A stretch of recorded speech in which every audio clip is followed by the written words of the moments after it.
تھوڑا سی ایسے جگہ ہٹائی تو وہ دیگ نکل آئی، تو فرمایا پھر مٹھیاں سونے کی بھر بھر کے دیتے تھے۔ اور مجھے ایک صاحب کہنے لگے کوئی ایسا عمل بتائیں، کوئی ایسا عمل بتائیں کہ میں چاہتا ہوں میری 7 نسلوں میں رزق ختم نہ ہو، جو مہنگائی اور حالات اور پریشانیاں میں دیکھ رہا ہوں۔ کوئی ہے؟ 70 اولیاء نے فرمایا کہ جو بندہ یہ وظیفہ پڑھے گا اللہ کا عرش ہل جاتا ہے۔ لا علاج بیماریاں ہوں، دکھ ہوں، غم ہوں، قرضے ہوں، مصیبتیں ہوں، ناکامیاں ہوں اور پریشانیاں ہوں، اور ایسے حالات کہ جو انسان کہے کہ بس سب تو موت ہی ہے، اس کے علاوہ کوئی راستہ نہیں، کوئی ایسی پریشانی ہو، اللہ کا نظام ہے کہ اس پہ وہ ملتا ہے جو انسان گمان نہیں کر سکتا، سوچ نہیں سکتا۔ یہ فیصل آباد کے ساتھ مامو کانجن میں ایک درویش ہوتے تھے، صوفی عبداللہ صاحب رحمۃ اللہ علیہ، بڑے اللہ والے تھے، درویش تھے، اللہ سے مانگتے تھے، اللہ دے دیتا تھا۔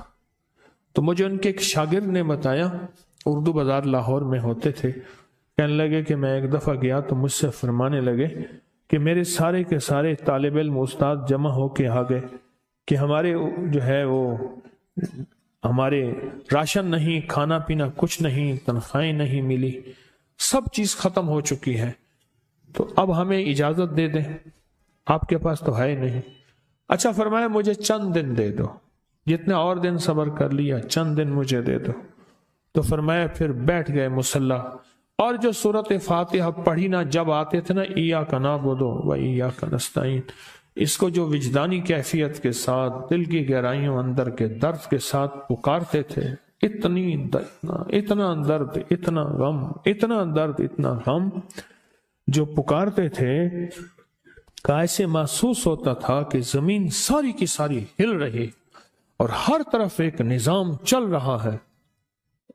اور جب پھر اس صورت کو پورا کرتے تھے، پھر سورۃ فاتحہ پڑھتے تھے، اور جب پہنچتے تھے ایاک نعبد و ایاک نستعین، پھر ایسے ہی جو ہے اس کو دہراتے تھے۔ پر بات یہ ہے وہ دعا پڑھتے نہیں تھے، مانگتے تھے۔ ایک ہے دعاؤں کا پڑھنا، ایک ہے دعاؤں کا مانگنا۔ وہ دعا پڑھتے نہیں تھے، مانگتے تھے، اور اللہ مانگنے والے کو دیتا بھی ہے، اللہ مانگنے والے کو عطا بھی کرتا ہے، اور اللہ کی رحمت مانگنے والے کے ساتھ سدا رہتی ہے، ہمیشہ رہتی۔ وہ دعا پڑھتے نہیں تھے، مانگتے تھے۔ بس کہا کہ ایسے مانگے، ایسا مانگا، ایسا مانگا کہ اللہ پاک کو ترس آیا۔ چند ہی دنوں میں فرمایا اللہ نے دکھایا کہ یہ دیگ ہے، سونے کی بھری ہوئی ہے، اور میں نے آپ کے حوالے کر دی۔ اور تھوڑا سی ایسے جگہ ہٹائی تو وہ دیگ نکل آئی، تو فرمایا پھر مٹھیاں سونے کی بھر بھر کے دیتے تھے، اور کہتے تھے اس کو حسب ضرورت خرچ کرنا، خیال کرنا، کہیں فضول خرچی نہ کرنا، اسراف نہ کرنا، اللہ کے خزانے ہیں اور برکت والے ہیں، کہ اللہ ناراض ہو کے چھین نہ لے، کہ اللہ ناراض ہو کے چھین نہ لے۔ مجھے ایک صاحب کہنے لگے کوئی ایسا عمل بتائیں، کوئی ایسا عمل بتائیں کہ میں چاہتا ہوں میری 7 نسلوں میں رزق ختم نہ ہو، جو مہنگائی اور حالات اور پریشانیاں میں دیکھ رہا ہوں۔ کوئی ہے عمل؟ میں کہا بالکل ہے۔ میں نے کہا روزانہ 40 منٹ بیٹھ، 40 منٹ صبح دوپہر شام، جو تیری تنہائی کا وقت ہو، کہ یا اللہ دنیا میں ایسی جگہ کوئی کہیں ہوتی، اکیلے بیٹھے رہتے یاد تیری دل نشیں ہوتی، اکیلے بیٹھے رہتے یاد تیری دل نشیں ہوتی۔ 40 منٹ کوئی ایسا بیٹھ 40 منٹ اس انداز سے مصلی پہ، کہیں بستر میں، کہیں ایسی جگہ جہاں سوئے نہیں، اور بس صرف ایک بار سورۃ فاتحہ پڑھ، اور اس کے بعد ایاک نعبد و ایاک نستعین کو دوہرا۔ جاگ رہے ہیں؟ دیکھتے رہیں، مجھے دیکھتے رہیں، میں آپ کو دیکھتا رہوں۔ آپ اللہ کے اور اس کے حبیب کے مہمان ہیں، آپ کو دیکھنا بھی ثواب ہے، آپ کو دیکھنا بھی ثواب ہے۔ تو میں نے اسے عرض کیا کہ بس اس کو وجدان سے پڑھو، ایسے پڑھ کے رونگٹے کھڑے ہو جائیں، آنسو بہنے لگ جائیں، دل کے اندر کا درد اور دل کا اندر کا غم اور اللہ کے سامنے حاضری، استحضار، اور یہ کیفیتیں تیری ہوں کہ بس اس کے علاوہ کوئی مجھے یاد نہ رہے، اس درد سے پڑھو صرف 40 منٹ۔ 40 کی عدد کے ساتھ کائنات کے رازوں کا بڑا تعلق ہے۔ 40 کا جو عدد ہوتا ہے بس 40 کے عدد کے ساتھ پڑھ، اور بہت توجہ سے پڑھ اور بہت دھیان سے پڑھ، بہت توجہ سے روز پڑھ۔ مجھ سے کہنے لگا کتنے دن پڑھوں؟ تو میں نے اس سے کہا مجھ سے یہ دن نہ پوچھ، تیرا دل خود بولے گا کہ فیصلے ہو گئے ہیں، بس ختم، دل خود بولے گا۔ یہ بتائیں کہ پیٹ بھرتے ہوئے کوئی گھنٹی بجتی ہے، یہ دل خود بولتا ہے کہ پیٹ بھر گیا۔ پیاس میں بھی کوئی کہتا تو نہیں ہے کہ آپ کی پیاس بجھ گئی ہے، وہ دل خود بولتا ہے کہ بس اب پانی کی ضرورت نہیں ہے۔ نیند سے دل بھر جائے تو بس دل بس اب سو لیا، وہ اٹھیں۔ اسی طرح دل خود بولے، دل خود بولے، کیا بولے؟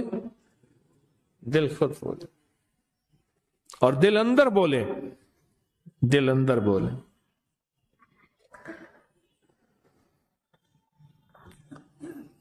کہ اللہ پاک جل شانہ نے نسلوں کے لیے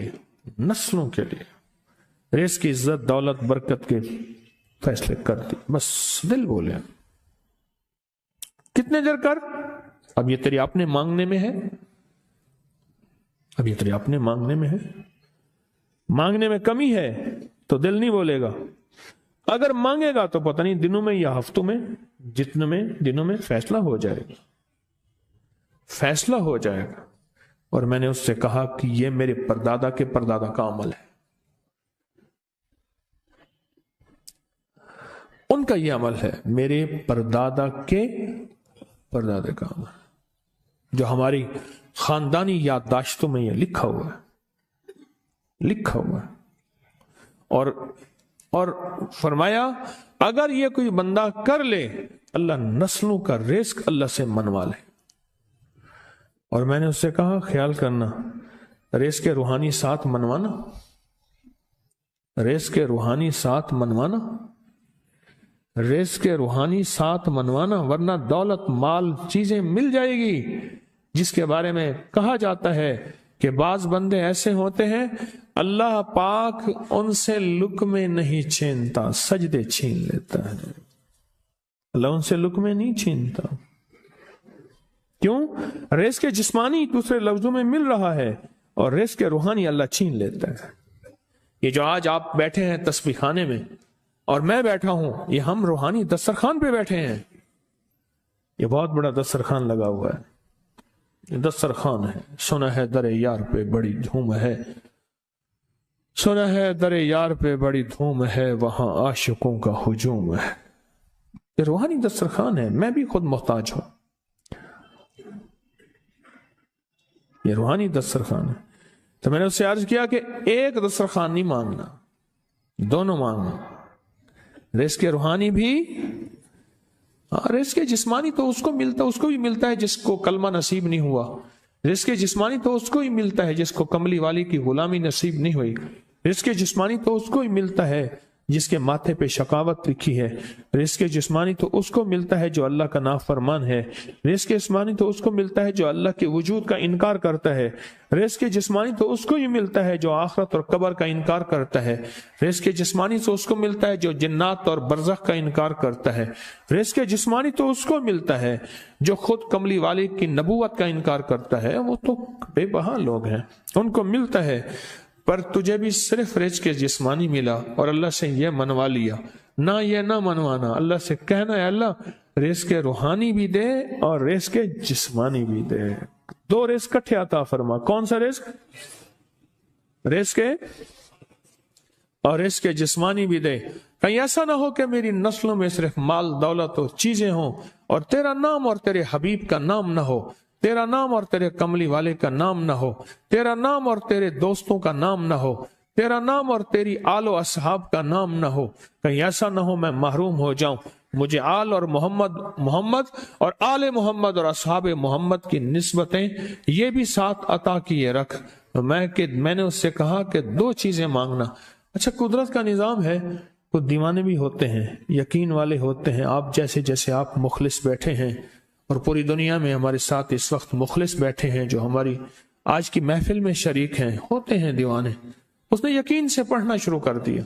مجھ سے کہنے لگا ایک وقت ایک جگہ ہو بہت بہتر. میں نے اس سے کہا، میں نے کہا پھر بھی اگر ایک وقت ایک جگہ میسر نہ بھی ہو تو اگر عمل کسی وقت چوک جائے، عمل کی جگہ چوک جائے، عمل کا وقت چوک جائے، مجبوری میں نہ ہو تو بہتر ہے، پر توجہ نہ چوکے، دھیان نہ جائے، استحضار نہ جائے، یقین نہ جائے، اور سچا یقین ہو.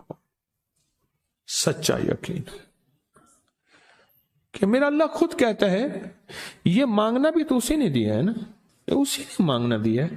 جب اس کریم نے مانگنا ہی خود دیا ہے تو عطا بھی خود کرے گا. نہیں خوف نارے جہیم کا کہ کرم ہے مجھ پہ کریم کا، وہ خود عطا کرے گا مجھے. اس نے مانگنا دیا دے گا. یقین ہو ایسا ایسا ایسا ایسا، اتنا زبردست یقین ہو، اتنا یقین ہو اللہ کے ملنے پہ اور اللہ کے مانگنے پہ، اتنا یقین ہو کہ گمان اور خیال سے بالا تر یقین ہو، بہت زیادہ یقین ہو. یاد رکھیے گا میری بات، میری طرف دیکھتے رہیں. یاد رکھیے گا جس کو ملا ہے یقین کی طاقت میں ملا ہے، اور جس سے چھنا ہے بے یقینی نے اس سے سب کچھ چھین لیا. بے یقینی نے اس سے سب کچھ چھین لیا ہے. جس کو ملا ہے یقین کی طاقت سے ملا ہے. یقین ہو کہ میں کر رہا ہوں اور اللہ مجھے دے دے گا. کہا کہ کیسا یقین ہو؟ کہا جیسے بکری کے تھن دودھ سے بھرے ہوئے اور میں کہوں کہ میرے ہاتھ سے دباؤں گا اور دودھ نکلے گا، اس سے زیادہ یقین. اور کہا کس سے زیادہ یقین؟ کہا کہ ایک بڑا نوٹ ہو اور بڑا نوٹ کے اندر جو ہے ایک آنے کی چیز آنی ہے، تو میں کہوں گا اس سے تو اس کی نوٹ کے اندر تو ہزاروں آنے ہیں، اور میں ایک آنے کی چیز، ایک ٹکے کی چیز لوں گا اور میرا کام بن جائے گا. اس سے زیادہ یقین ہو. اور اس سے کہیں زیادہ یقین ہو کہ سخت پیاس ہے اور میں پانی کو دیکھوں، اور پانی کو دیکھتے ہی مجھے یقین ہو کہ اس سخت پیاس میں میرا پیاس بجھ جائے گی، پیٹ بھر جائے گا. اس سے کہیں زیادہ یقین ہو. میں پھر بھی یقین کو نہیں سمجھا سکا، علم بھی محدود ہے، الفاظ بھی میرے پاس محدود ہیں. اس سے کہیں زیادہ یقین ہو، اس سے کہیں زیادہ یقین ہو، اور بہت زیادہ یقین ہو. اتنا یقین ہو. کیا خیال ہے؟ آپ چاہیں گے اپنی نسلوں کے لیے بخت، رزق، نصیب اور مقدر منوا لیں؟ کیا خیال ہے؟ وہ بڑا کریم ہے.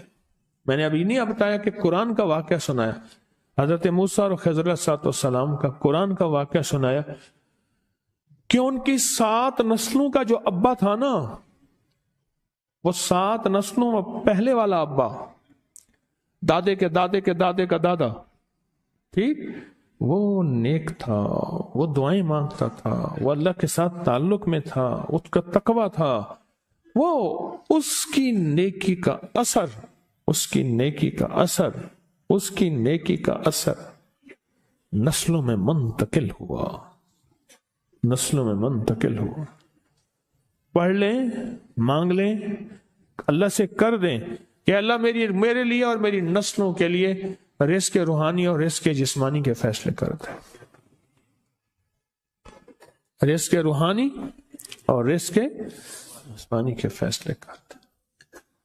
شاہ عبد الرحیم تھے شاہ ولی اللہ رحمت اللہ علیہ کے والد محترم. انہوں نے شاہ ولی اللہ سے کہا بیٹا میں تجھے روحانی مشقیں کرا رہا ہوں، ایک مشق ایک بھی کر لے، اپنے لیے اور اپنی نسلوں کے لیے اللہ سے رزق منوا لے.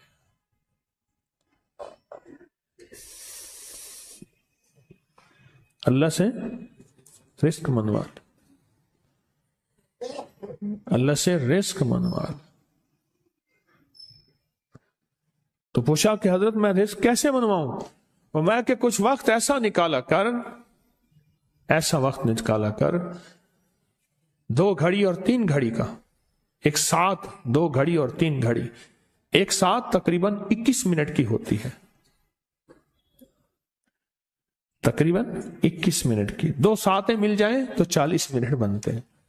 تو 2 ایک ساتھ 2 ساتھ 3 ساتھ کی گھڑی میں کہ بیٹھ کے نا سورت فاتحہ اور اس میں ایاک نعبد و ایاک نستعین کا تکرار اور استحضار کیا کر، اور ایسا کیا کر تیری آنسو بہیں، تیرا دل روئے، تیری آنکھیں روئیں، تیرے رونگٹے کھڑے ہوں اور رواں رواں، اور اس کے اندر سے تیرا پل پل، تیرا من، تیرا جذبہ، تیری سوچیں بولیں.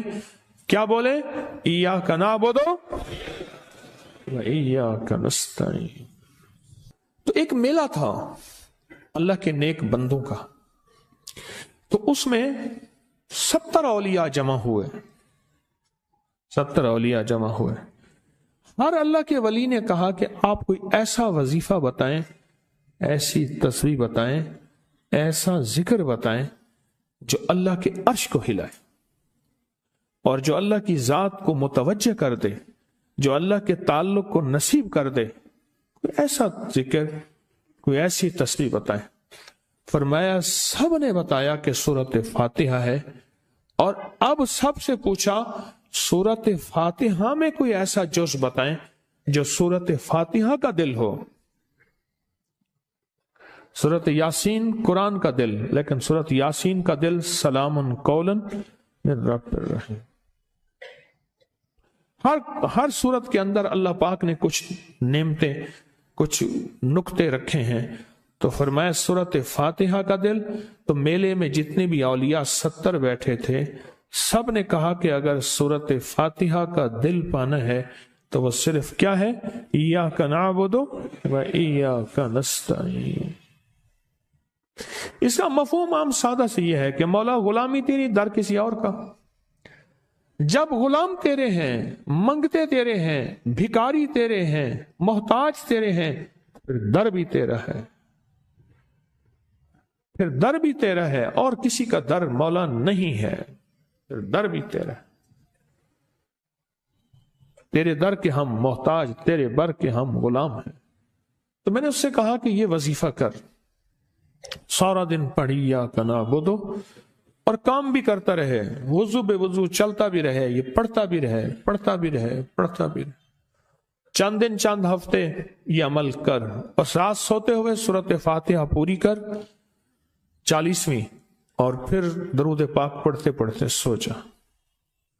70 اولیاء نے فرمایا کہ جو بندہ یہ وظیفہ پڑھے گا اللہ کا عرش ہل جاتا ہے، اور فرشتوں میں کوہرام مچ جاتا ہے، اور فرشتوں میں اللہ کے بارگاہ میں فریادیں ہوتی ہیں کہ یا اللہ یہ بندہ ہے اور اس نے یہ عمل کیا ہے، یہ وظیفہ کیا ہے، اور ابھی تک اس کی دعا قبول نہیں ہوئی، اس نے یہ مانگا ہے ابھی تک دعا قبول نہیں ہوئی.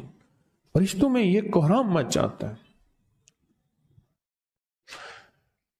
ایک اللہ کے دوست تھے، سوتے سوتے ایک دم اٹھ بیٹھے. اٹھنے کے بعد وجدانی کیفیت کے ساتھ جو ہے یہ وظیفہ پڑھنے لگے. تو کسی نے پوچھا کہ حضرت کیا ہوا؟ فرمایا میں نے دیکھا کہ اللہ کے عرش کے نیچے جنتی ہیں اور وہ ٹہل رہے ہیں، اور سب کی زبان پہ یہی وظیفہ ہے.